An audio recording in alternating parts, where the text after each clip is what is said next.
Hello friends, welcome to Mat Kitchen. Mat কিচেনে আপনাদের সবাইকে স্বাগত। পুরনো বন্ধুদের পাশে থাকার জন্য ধন্যবাদ এবং নতুন বন্ধুদের স্বাগত জানিয়ে শুরু করছি আজকের ভিডিও। আজ আমি সবার প্রথমে এখানে একটা মশলা ড্রাই রোস্ট করে নিচ্ছি। তার জন্য এখানে বেশ কয়েকটা শুকনো লঙ্কা দিয়েছি, ঝালটা অবশ্যই নিজেদের স্বাদ মতন দিতে হবে। আর 2 চামচ দিয়ে দিয়েছি ধনে, আর 1 টেবিল চামচ দিয়ে দিয়েছি জিরে। এবার এগুলো শুকনো খোলায় ভালো করে একটু ভেজে নিয়েছি। এদিকে একটা কড়াই বসিয়ে দিয়ে দিলাম সর্ষের তেল। তেলটা ভালো মতন একটু গরম করে নিচ্ছি। তেলটা ভালো মতন গরম হয়ে গেলে এখানে দিয়ে দিচ্ছি পেঁয়াজ। এখানে আমি পেঁয়াজগুলো খুব ঝিরিঝিরি করে এইভাবে কুচিয়ে নিয়েছি। এখানে 3খানা পেঁয়াজ আমি কুচিয়ে নিয়েছি। সেই পেঁয়াজটা আমি এইভাবে তেলের মধ্যে দিয়ে এটাকে ভাজা ভাজা করে নেব। আর পেঁয়াজটা ভাজার সময় আমি কোনো রকম আঁচটাকে একদম লো কিছু করব না, হাই ফ্লেমে এটাকে ভেজে নেব, কারণ এটা হচ্ছে পেঁয়াজের বেরেস্তা তৈরি করব।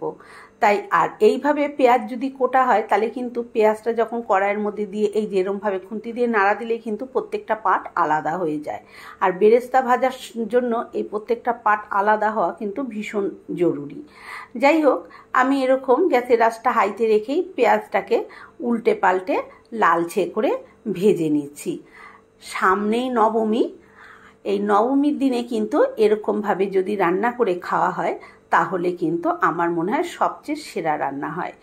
যাই হোক, পেঁয়াজটা দেখুন আমার ভাজা হয়ে গেছে, আমি তুলে নিলাম। পেঁয়াজটা একটু বেশি ভাজা হয়ে গেল বন্ধুরা, পেঁয়াজটা আরেকটু কম ভাজলেও কোনো অসুবিধা নেই, কারণ ঠান্ডা হলে পেঁয়াজটা আরেকটু রং বেশি ধরে যায়।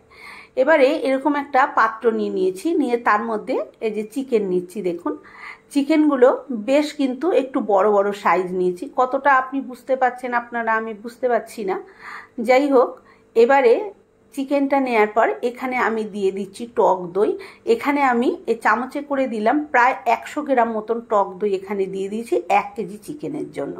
আর দিয়ে দিলাম এখানে 2 চামচ আদা বাটা আর 1 টেবিল চামচ রসুন বাটা। আমরা রসুন একটু কম পছন্দ করি, রসুনের গন্ধ আমাদের খুব একটা ভালো লাগে না, সেই জন্য আমি রসুনটা একটু কমই দিই।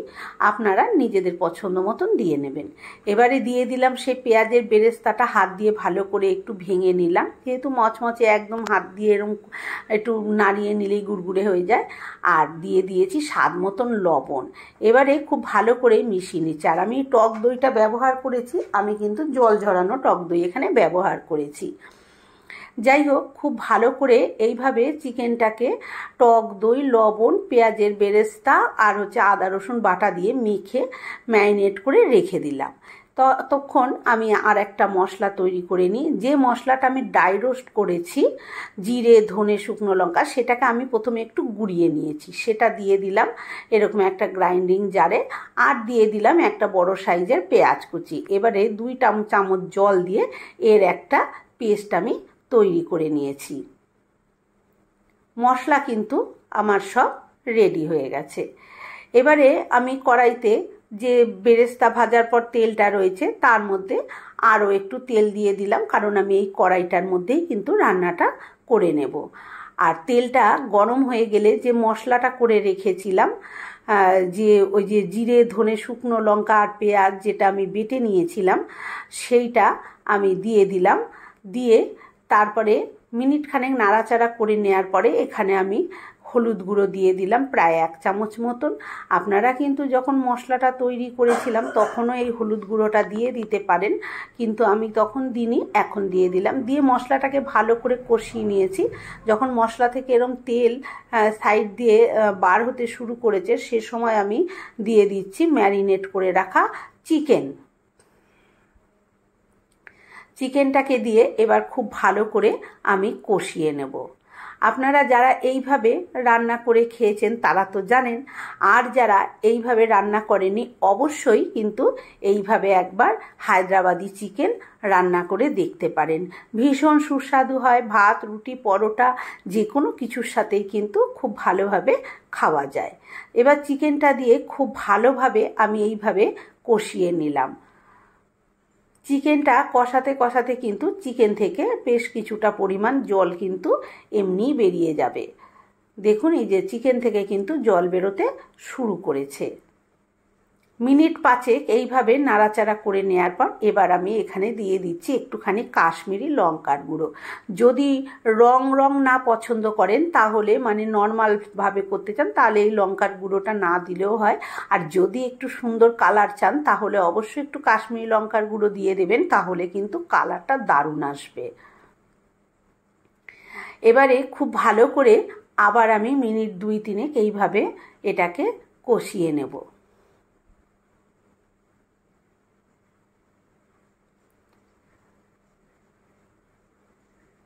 খুব ভালো করে দেখুন আমি কষিয়ে নিয়েছি, কালার কিন্তু চেঞ্জ হয়ে গেছে আর অনেকটা পরিমাণে কিন্তু জলও চিকেন থেকে ছেড়েছে, দেখে বুঝতেই পাচ্ছেন। এবারে আমি এটাকে ঢাকা দিয়ে মিনিট 10 জন্য গ্যাসের আঁচটা মিডিয়াম টু লোতে করে রেখে দেব। 10 মিনিট পর আমি ঢাকনাটা খুলেছি, দেখুন কতটা পরিমাণে জল বেরিয়েছে চিকেন থেকে। আমি কিন্তু কোনো রকম জল এখনও ব্যবহার করিনি, এমনকি আমি মিক্সি ধোয়া জলটাও কিন্তু এখনো পর্যন্ত দিইনি।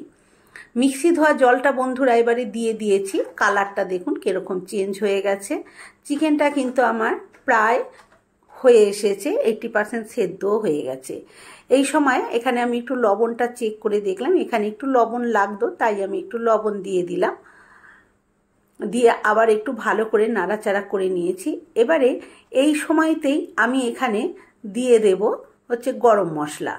গরম মশলাটা আপনারা নামানোর আগেও দিতে পারেন, কিন্তু আমি গরম মশলাটা এই সময়ই দিয়ে দিলাম, দিয়ে আবার একটুখানি নাড়াচাড়া করে দেব। এবারে এখানে দিয়ে দেব আমি হাফ কাপ মতন জল, খুব অল্পই সামান্য জল দেব, কারণ যেহেতু এটা আমি খুব একটা ঝোল ঠোল রাখবো না, তাই আমি হাফ কাপ মতনই, চায়ের কাপের হাফ কাপ মতন জল এখানে ব্যবহার করেছি। আপনারা যদি একটু ঝোল ঠোল পছন্দ করেন সেক্ষেত্রে আপনারা একটু জল বেশি দিতে পারেন, তবে হায়দ্রাবাদি চিকেন কিন্তু মাখো মাখোই হয়। এবারে আমি একটু জল দিয়ে তারপরে আবার এটাকে ঢাকা দিয়ে দেবো। মিনিট 3 পর আমি ঢাকনাটাকে খুলে নিয়েছি, দেখুন সাইড থেকে কত সুন্দর কিন্তু তেল বেরিয়ে গেছে। আমি কিন্তু চিকেনটা রান্না করতে বেশি তেল ব্যবহার করিনি, কিন্তু দইটার জন্য এতটা পরিমাণ তেল বেরিয়েছে।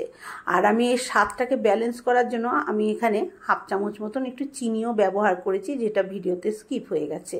এবারে আমি দিয়ে দিলাম হাফ চামচ মতন ঘি, এটা আপনারা অপশনাল, চাইলে দিতে পারেন, না চাইলে নাও দিতে পারেন। এখানে একটু ধনেপাতা থাকলে কুচিয়ে দিয়ে দিতে পারেন, আমার কাছে নেই তাই আমি দিলাম না।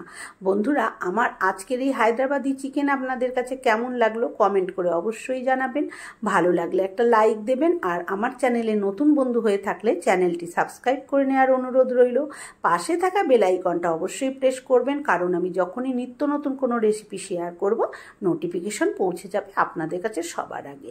গ্যাসটা নিভিয়ে 2 মিনিট স্ট্যান্ডিং টাইমে রেখে তারপরে ঢেলে দিচ্ছি। আজকের মতন এই পর্যন্ত, ভালো থাকবেন, সুস্থ থাকবেন।